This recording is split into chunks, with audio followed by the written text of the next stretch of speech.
In Cincinnati, the guys in Dodger blue tried to continue their mauling of the champs. Did somebody say mauling, or was it long balling? The Tigers went deep early and often. While in New York, the Mets defense went south early and often. And the team got a major scare when they had to make a house call on their doctor. A different story in Oakland, where after almost 3 weeks, the A's were serving stew again. In Seattle, Ken Griffey Jr. serves up these gems almost nightly. Come to think of it, so do we on Baseball Tonight. Yerks!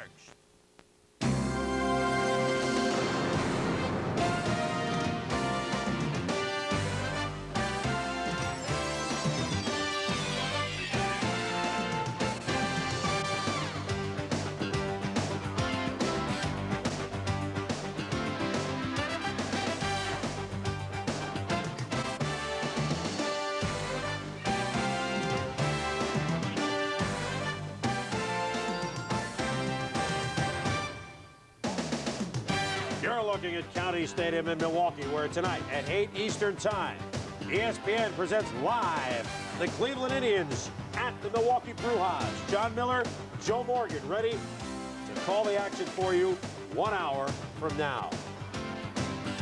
We're in a festive holiday mood, as you can see. Welcome to Baseball Tonight on a holiday weekend, along with Peter Gammons. I'm Chris Berman, and as always on Memorial Day weekend, Baseball Tonight goes first, SportsCenter follows, then we go to our ball game, the Indians and the Brewers. It's a tradition, so just follow along anyway. Lots of baseball to show you. We'll try to drive home the highlights the way they drove at Indy today. Maybe it was that rush to get everything done before the holiday weekend. Perhaps that explains the 3 managers axed in as many days from Tuesday through Thursday. The team that began it all, the Chicago Cubs, may get other teams thinking the same way, because since they named Jim Espn as the replacement for Don Zimmer, the Cubbies have been dead, solid, perfect. Espn was hoping to up his mark to 5-0 with a win at Wrigley against the Montreal Expos. Jim Espn, how many am I trying to win in a row? 5 in a row, that's right. Things didn't start well for the Cubs. The Babe, Ron Hassey, sends one to center. Doug DeCenzo loses it in the ivy. 2-run double, the Expos lead at 2-0. Top of the 4th, Marquise Grissom sends one to left. Dwight Smith can't hold on to it. Expos would lead by as much as 6-0. But here come the Cubs, down 6-1. Mark Amazing Grace, and the favor is returned by Grissom. It's now a 6-3 Montreal lead. Possible pinch-hitting appearance for George Taco Bell. He's warming up. Meanwhile, he's watching his teammate, the revered Chico Walker. With a base hit to right center, Grace scores. It's a 6-4 Montreal lead. Buck Rogers showing some frustration, and he is tossed by Dan Wickham. 2 on, 2 out. Taco, with his team down by 1, hits a burrito supreme. A 3-run blast. A 7-run 7th. And Kirby Puckett. It is Jim Espn's 5th straight win as a Cubs manager.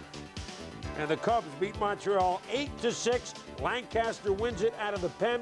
Dennis Martinez started, but wasn't around at the end. Tim Burke really not doing it this year for the Expos. He takes the loss. Dave Smith with save number 11. Andres Galarraga put on the 15-day DL after the game by the Expos. Now, Dennis Martinez gave up 4 earned runs and 6 in the 3rd. Left with his team up 6-4. Obviously, didn't get any help, didn't get any win. His ERA went up, but you know what? Everyone's talking Ramon. Dennis Martinez still leads the National League in ERA, 2.07. He is still very, very tough. Hey, in Pittsburgh, they're celebrating the Stanley Cup.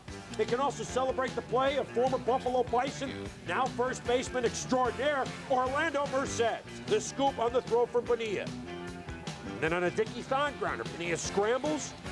Again, Merced is there to play some D. With Jason Grimsley for the Phils, you know what you get.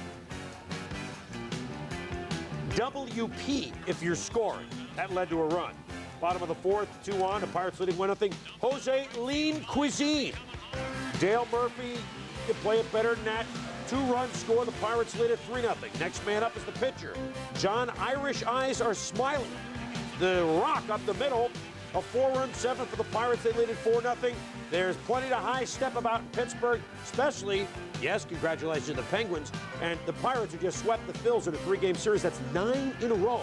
They have beaten the Phils. Smiley now 7-1. Remember last year he had the taxi cab incident, was 9-10 overall. Already he is 7-1 for the Red Hot Pirates. Cards at the Mets. How bad was it for the Mets? Watch this. Ow!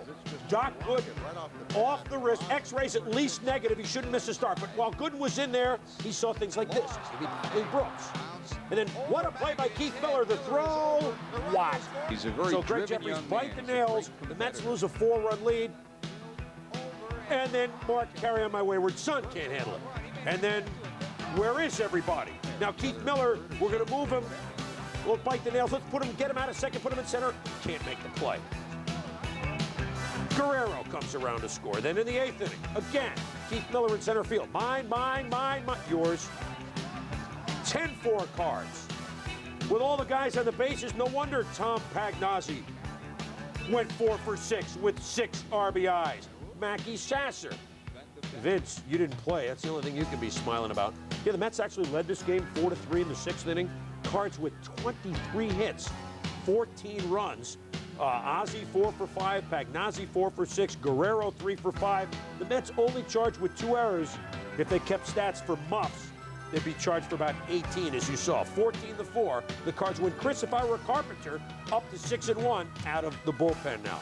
After 2 days of watching the Los Angeles Dodgers circle the bases as if it were an Olympic 4x100 relay, the Cincinnati Reds look to restore some calm at Riverfront. Now, who better to turn it around than their left-handed ace, Tom Browning, even though the Dodgers had pounded lefties the last 2 days. Bobby Ojeda getting the start. Darryl Strawberry did not get the start. A bruised right foot, they said, so he didn't see pitches like this from Tom Browning. Eric Davis was intentionally walked 3 times today. In the bottom of the first, with the bases loaded, Ojeda can't spear the one by Paul O'Neill. Duncan scores, and the Reds lead it 1-0. Top of the 8th, Browning gone. Randall Kirk Myers is in. Oh, and that foul back by Butler got both Oliver and Mark Hirschbeck. A double dip behind the plate. Bottom of the 8th with 2-0 Reds. His average isn't great, but when Glenn Bragg's no fact hits him, there's no question. His 4th homer of the year. And the Reds, who are outscored by the Dodgers 19-4 on Friday and Saturday, come back, get the 7 innings pitched by Browning, the 8th and 9th pitched by Myers, and they win today over the Dodgers 3-0. Norm Charlton put on the 15-day DL by the Reds. He had left in the 2nd inning yesterday on the DL with tendonitis in his left shoulder. Now, Juan Play It Again Samuel is returning to the form that made him once one of the most feared players, certainly most feared infielders in the National League. You can see in hits, runs, average, other totals. He's way up there in the rankings this year in the National League, and he is hitting with authority. Now, Peter, last year when he really struggled for the Dodgers, one thing Tommy Lasorda made very clear, we had the Dodgers often in our Hotel California check-ins, and he said he's never complained. He's never not gone out to take extra batting practice, at least trying hard. And the hard work is paying off for Samuel. Well, that's one thing about Juan Samuel. He's always played hard. They missed him today. I mean, he's their best hitter. He's .343 against left-handed pitchers. And obviously the Dodgers have their problems. They're 7-11 in games started by left-handers. This is a big weekend for them to get those 2 wins against the 2 left-handers in Cincinnati. And a big thing, Eddie Murray, the big hits on Friday night, Saturday night. I mean, this guy is hitting .345 since All-Star break of last year. To me, the Dodgers hang in this race. He's going to be a really strong MVP candidate. I'll tell you who, the team MVP, everybody was talking about the starting pitching. Will Orioles come back? We may know more about that tomorrow. How will Belcher be? But the bullpen have been the heroes on the mound this year for the Dodgers, right? Exactly. I mean, they were really scared about the bullpen before the season. I mean, they didn't know about Jay Howell's physical status. They were looking around, trying to get Dan Plesac in a deal. What's happened? They're 12 for 12 in save situations. Howell has been absolutely brilliant. Candelaria hasn't allowed an inherited runner to score all year. Hartley's thrown well. You've got to give Tommy Lasorda a lot of credit for the way he's put this pitching staff together. The bullpen's held them together. And you figure Belcher and Hershiser might just have big second halves. Yeah, and the Dodgers leading the West here at Memorial Day. Still to come here on Baseball Tonight. Dave Stewart off the DL on the mound for the A's this afternoon. We'll show you how he's doing. The Yankees reshuffle their infield defense again. Ellis Burks trying to increase his hitting streak to 15. Giants try to increase their winning streak to 2. How did I really say that? But first, speaking of the National League West, a role reversal with the Dodgers and Reds. The Reds with the Nasty Boys bullpen as big a reason as any why they won it all last year. But you heard Peter talk about the bullpen of the Dodgers. Look at the difference between Cincy and L.A. Maybe the NL West is indeed heading due west. We'll be back. great experiments are going on in Baltimore, and already we have the results on one of them. The New York Yankees move of Steve Sax to third base to enable hot rookie Pat Kelly to play second base is over in less than a week. Oh, they do like Kelly very much, but now he'll play third. Sax safer at second. As for the other great experiment, the Baltimore Orioles are hoping that the early data on the Johnny Oates era as manager will soon change, because going into this afternoon, he was 0-2 since taking over for Frank Robinson. So here's that Yankee strategy. Pat Kelly at third, Sax back at second, and early on, hey, 5-4-3. Perfect. Busy day for Kelly. Look at him dive on the ground by Jeff McKnight and got him out at first. Greg Nettles said, yeah, I used to do it that way at third. 1-0 game, top of the ninth inning. The Orioles lead it, but against Greg Olson, who's usually golden, Mel Hall, solo homer, puts it into extra frames. In the top of the 11th, Mike Flanagan on a relief. Balks Bob Guerin over to second. And the next batter, one batter later, Pat Kelly. RBI double down the line. Guerin scores. The Yankees have swept the Orioles. Oates now 0-3 as manager. So Hall the homer in the ninth, then the run in the 11th, and the Yankees win it by a count of 2-1. Royals and the Twins. No score. Kevin Kaepernick pitching for the Twins in the first. Kirk Gibson.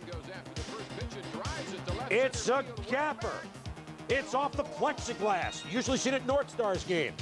Al McRae saying, you know, my kid not only could score that run, but Brian can hit. Top of the second, Hal makes his. Well, Hal is proud of his son. Brian says his fourth homer of the year, first since his dad's been named the manager. It's 4-0 KC. Top of the fourth.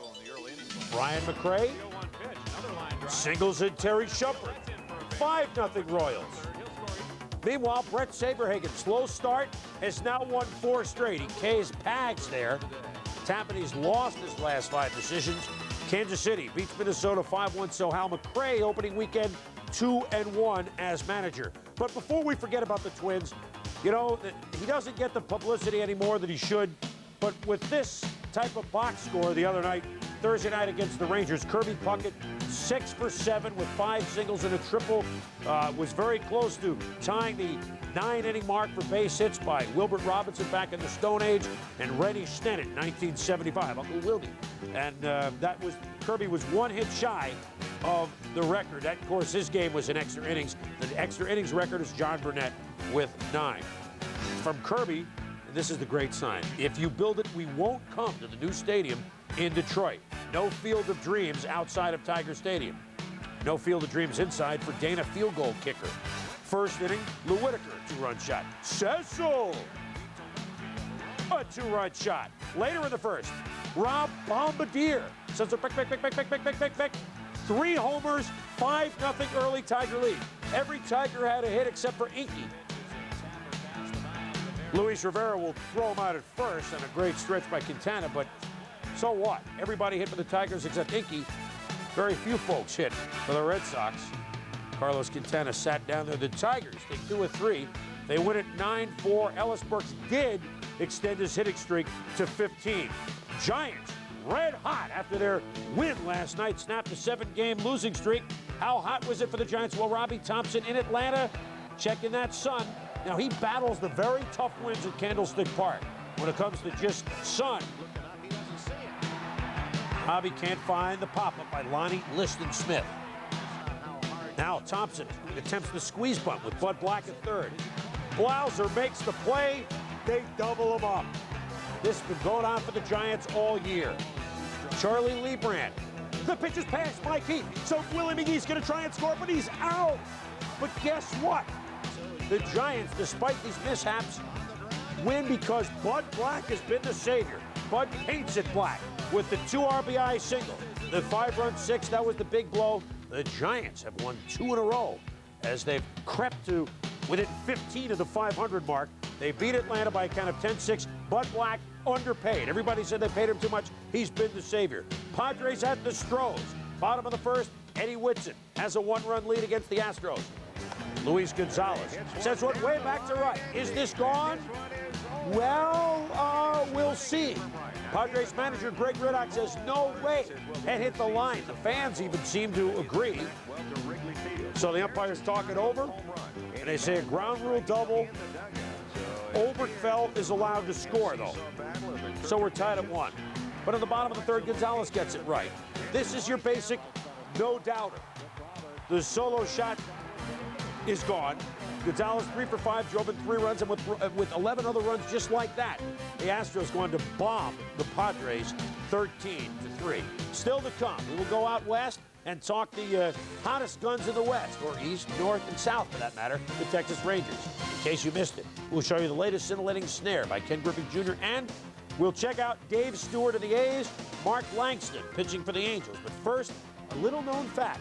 Joe Dimaggio's hitting streak, 56-game hitting streak, actually was stopped at 11 games in an exhibition game on May 26, 50 years ago, against the Norfolk Tars. Dimaggio walked, was 0 for 2 against pitcher Jimmy Halpern. That didn't count. Joe went on to increase his hitting streak dramatically. When you're hot, though. Rangers take the lead in the 11th. Pete O'Brien looked like this ball was going to go foul, but it hit the speaker right into Mike Stanley's mitt. With that sort of break in the bottom of the 11th, the Rangers gave up only 2 to the Mariners and held on to win at 8-6. They're playing tonight, and we'll keep you updated on that during our Cleveland-Milwaukee game.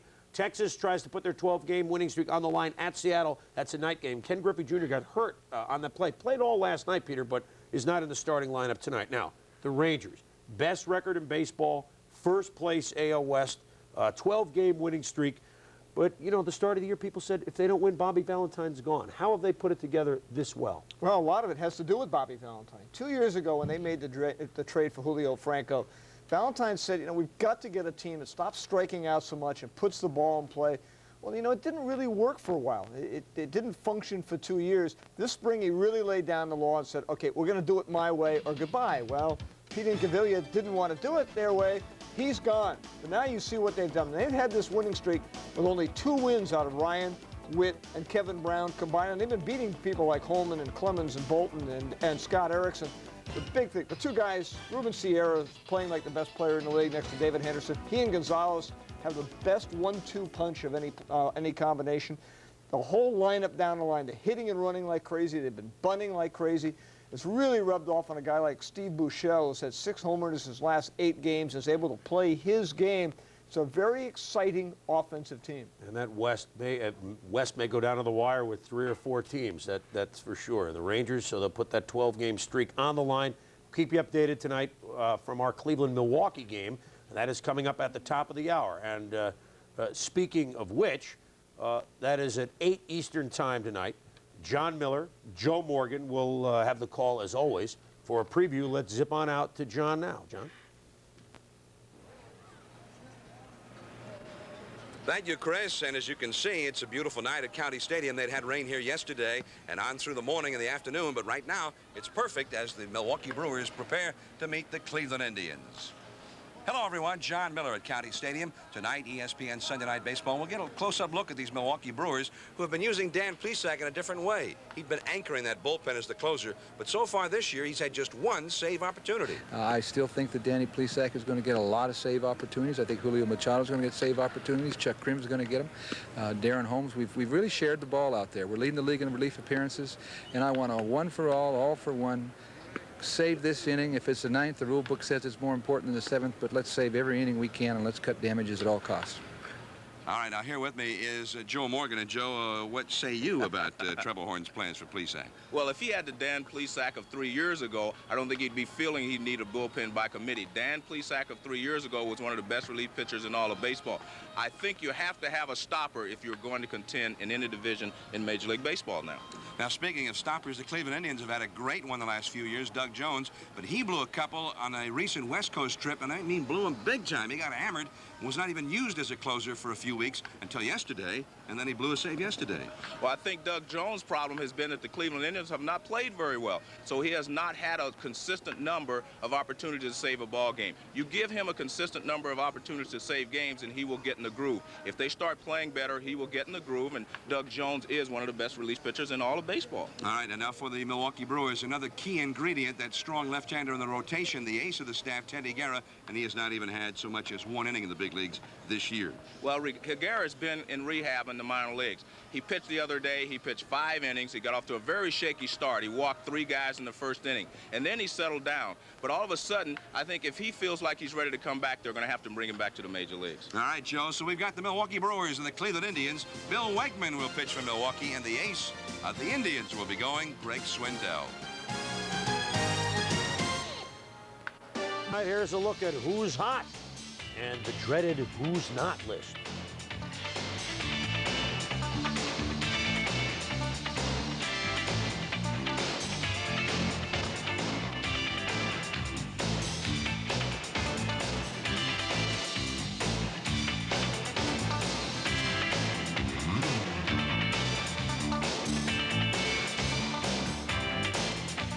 This has not been the smooth sail that the Oakland A's have grown accustomed to the past few years in the AL West. Struggling stars, a mountain of injuries have been the 2 biggest culprits.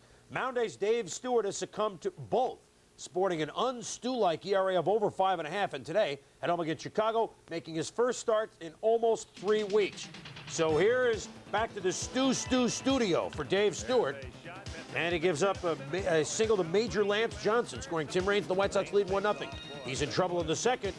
But Walter Weiss makes the play and doubles Raines off first. Bottom of the inning, 2 on for Terry Great Sabrath Steinbach. Misplayed by Sammy. Say it ain't Sosa. Baines and McGuire score. And Oakland leads it 2-1. 3-1 A's in the 7th. This bad news. Another injury. Steinbach slides, goes into Guillen's knee. Steinbach's nose is broken, had to leave the game. This one left the park. Kendu. His 12th home run of the year. This one up Brian Draymond. It's now a 6-1 A's lead. And so the A's and Dave Stewart beat the White Sox and Alex Fernandez 6-2. Another hot pitcher out west, another hot team out west, the California Angels. Mark Langston up to 6-1 as the Angels beat Toronto 6-2. Winfield 3 for 3 in his 6th homer of the year. Gaetti hit home run number 7. Coming up, San Francisco, the Giants hosting the Reds at 10:30 Eastern Time. We hope you've enjoyed this edition of Baseball Tonight. Bill Patrick and Chris Myers coming up next on the Sports Center. And if I may, my mom and dad are celebrating their 40th wedding anniversary this weekend. That's a streak more impressive than Joe Dimaggio. Nice work, Mom and Dad. For Peter Gammons, I'm Chris Berman. See you.